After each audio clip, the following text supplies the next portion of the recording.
Sebelum melanjutkan, jangan lupa subscribe dulu, terima kasih.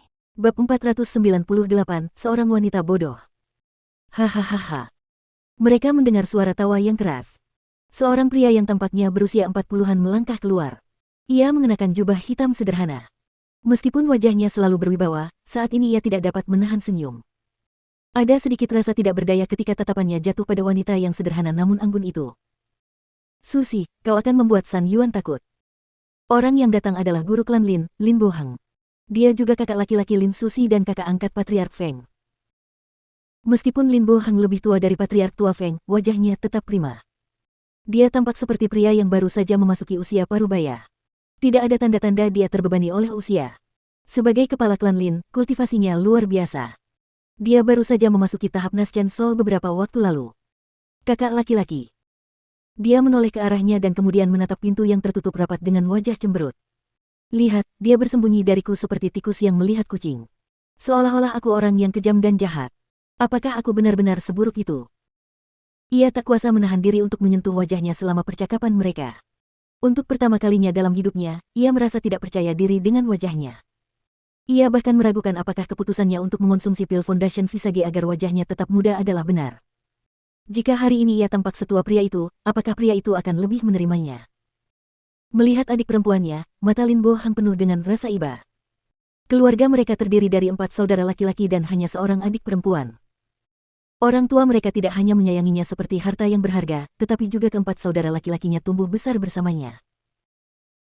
Namun, tak seorang pun menyangka bahwa ia akan membawa pulang seorang adik angkat yang ditemuinya saat jauh dari rumah tahun itu.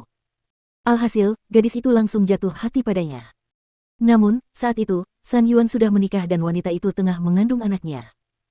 Semua orang menasihatinya saat itu, dan bahkan mengumpulkan potret-potret pemuda lajang yang luar biasa di seluruh kota untuk dipilihnya. Namun, gadis itu keras kepala seperti keledai. Melihat bahwa dia begitu yakin dengan San Yuan, seluruh keluarganya berkumpul dan memanggil San Yuan untuk berdiskusi.